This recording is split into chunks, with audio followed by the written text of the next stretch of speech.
Journal Record Capitol reporter Catherine Sweeney joins us for a look at other stories making news in business this week.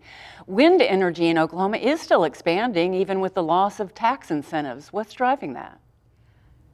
The companies did lose money whenever they stopped qualifying for these tax credits, but they're making up for it in other places.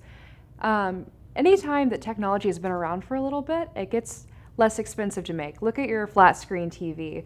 10 years ago, it would have been a lot more expensive than it is now. The same is applying to wind technology. It's just getting cheaper to implement, which makes people want to gravitate toward that. Oklahoma City's long vacant First National building is getting an infusion of cash. What's the latest? Well, that building cost about $23 million to buy, but the developers aren't just buying it and reopening it. They're wanting to renovate the inside, put in some residential development, put in some office development, and it's going to cost a lot of money.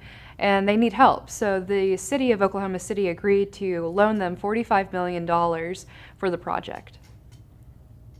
Good news. Scientists are taking a new approach to mapping fault lines in Oklahoma. Can you explain? Yeah, it's really interesting. So the Geological Survey is working with planes, and they're flying planes very low to the ground at about 400 feet. And what they do is they have these antennas in the back, and they are basically taking an ultrasound like you would of a woman, but it's of the ground, and they're getting pictures from deep, deep, deep in the ground. I mean, past the first few miles that we're used to seeing. And they're doing that because there's been a lot of activity around these faults in these three main hotspot areas, and they're wanting to get a better picture of them. Oklahoma City's ability to host a major convention will be put to the test next year. What can you tell us?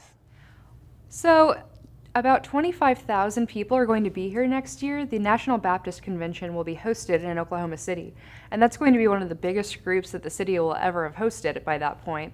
And so it'll be a good test for the lodging industry here. The Journal Record honored Innovators this week. Tell us about that. They honored all kinds of people who were innovators in art and science, technology, and business. The #1 winner was a scientist over at the Dean McGee Eye Institute.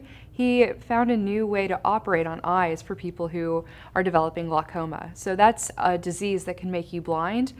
Fluid builds up around your eye, and he found a way to drain that fluid without putting in permanent equipment. He found a way to do it and just create a new drainage system for the eye without putting in a stent or a shunt.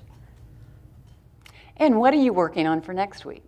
I am working on a few stories about some AG opinions that have to do with charter schools and whether they've been accepted by the school district and whether the state can come in and overrule that decision.